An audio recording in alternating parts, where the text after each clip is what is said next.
introduce this thing. So, for some reason, this has been at my bar, forever. And it's celebrating the 1994 World Cup. Everybody remembers that, right? Yeah, we all remember that. And Jones and I decided at the beginning of this year, hey, this is a World Cup year. We need to drink this. No one's ever drank this. Before this isn't a soccer ball. This is Scotch whiskey. Scotch whiskey. Before we did that, we actually were like, wait, let's see if this thing's worth any money, and we'll try to sell it on eBay. And then we realized it was between like $14 and $30 is probably what we could get for this. Just drink it. Right? So we're like, we're not gonna ship it, and we'll make no money off this. So we decided that we would bust this open during the World Cup and drink it. We have no idea what we're in for. No. Ironically, Miter, who makes like old soccer balls, I don't even know if they're still a company, they apparently had a sponsorship deal with this Scotch whiskey here.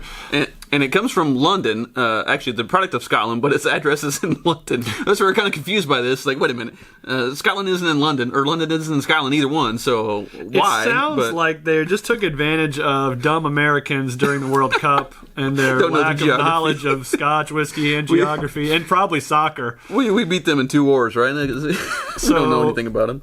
You know...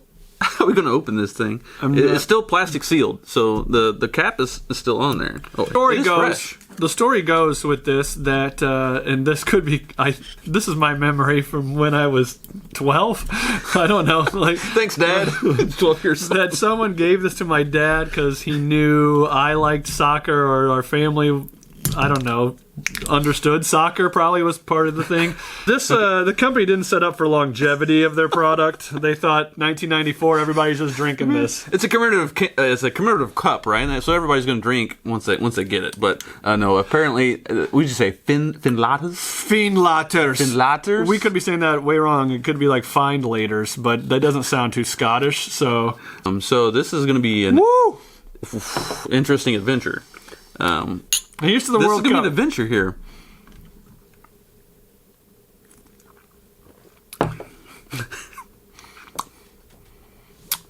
For being nearly 30 years old, it's not bad. Not bad at all. The cat wants to drink too. Everyone needs to meet the new cat. This is a hairless cat. Zuko. We'll let him go. Wow, actually not bad. So I've never had Scotch before. It is, I don't know if I can give it a aftertaste. Like, most Scotch has even like a caramel aftertaste or an oak aftertaste or something like that. This one doesn't. It tastes like a whiskey to me. It is a Scotch whiskey, though. Mm-hmm. There's a blend in this and smooths it out a little bit at the end. It's not bad. Where would you put it in your normal whiskey echelon? Like, you've had really good whiskey, right? Mm-hmm. Where would you put it? Would you put it next to a really good whiskey, or would you put it to a bad whiskey, or somewhere in the middle? Middle of the road. It's not bad, and it's not like top shelf, but there is a smoothness to it. There's a good texture drinking it right out of the gate. This isn't bad. Would you sip this, or would you mix it with something? Well, I think I'd have to sip this. I don't know. Because of the blend, it's a little strange. Yeah. I don't know what I would mix it with. Cream soda? Everything goes well with cream soda. Yeah, you can mix it with that. There is a slight burn to it, I will say that. I don't know if I could sip it for too long. I'd be doing one, and that would be about it. I don't think you want to do a ton of it, yeah. No. All right. So for the World Cup, we decided to do a list as well. So Tyler's more of a soccer fan than what I am. So I couldn't grade them on soccer ability, so I pitched something else. I was like, okay, let's rank the World Cup qualifying teams based on vacation potential. Because I know vacations. And I liked that was your approach, because it really evens the playing field for all teams here.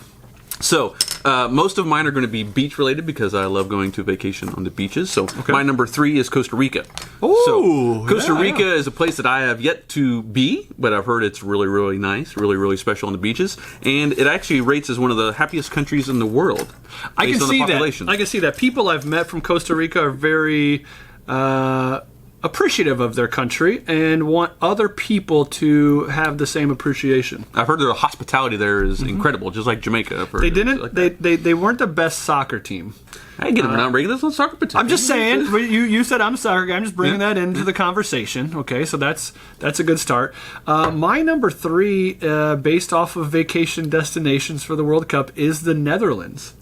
College Tyler just really wants a run at Amsterdam. Okay, so I think Amsterdam's kind of lost us. I mean, for me, because weed's been legalized. Bad decisions, bad decisions, little inhibition. You just, you want to run at it, and that would be my number 3 for sure. How good were they at soccer, though? They're good at soccer. They're the ones that eliminated the United States. So with that said, mine is kind of a good one for a double-edged sword there. Number 2, I'm going to go with the Jones route on this one, and I'm going with Spain. The reason I'm going with Spain is Ibiza. Okay, Ibiza is one of the hottest tourist locations in the world. They have over 3 million tourists that visit a year. Damn. Which is way more, obviously, than the people that actually live there. Now, I need the beach life. I'm not... They're really, really known for their clubbing life. Really? Oh, yeah. Like, that's where you go and you hit the discotheques or the clubs. Not exactly my speed, the clubs, but I would try it. When in Ibiza... Yeah. You got to live the way they live, so I would try it. My number 2, similar, is Morocco. Really close to Spain, actually. The beaches, the food, the history from Morocco is really, really interesting. In fact, I found out the first country to recognize the USA as an actual country was Morocco back in 1777. Yes. Wow, 1 year after the Declaration of Independence. We owe them then. Yeah, we do owe them to visit. And they've had a very good tournament. A very good run. In fact, they're semifinals, right? They're in the third place game. So Morocco, I've never been there, but again, I want to visit there sometime. It's on the Mediterranean and the Atlantic Ocean, so that's be awesome to see. Mediterranean Sea and Atlantic Ocean would be awesome to see. So Morocco there is on my to visit list whenever I get the money to go there. Thoughts on there still being a third place game? On the World Cup? I think that's a good idea because the 32 teams, right? You got to play for something. So, I mean, you whittle it down to we've eliminated it in every facet of sport. I won't say in the world, but definitely in American collegiate and professional sports. Right, we've eliminated the third place game. It's gone. It doesn't matter. And I'm sure you feel the same way because you're a soccer fan, is that the World Cup means a lot more to other countries than what it does to America. And I feel for them to be able to own third place in the World Cup means something. Like if USA was playing, I would want, and I would be like, we didn't make the finals. We get one more game. Right. Could get third place. Right. Play maybe some different guys that weren't playing before. Yeah. And I think for happening every 4 years, you deserve a third place game. I would think so. My number 1 is Australia.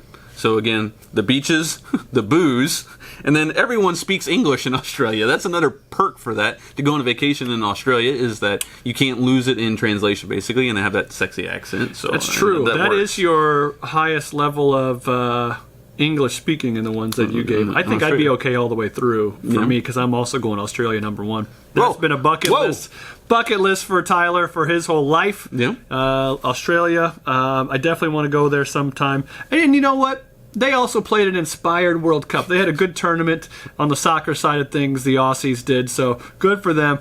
We're, of course, on the same page with that one. And one fun fact about Australia I found out. Per capita, they spend the most on gambling than any other country in the world. Whoa. In fact, they own 20% of the poker machines in the world. That's in Australia. Correct. It's an island and a continent at the same time. So 20%, that's a huge number.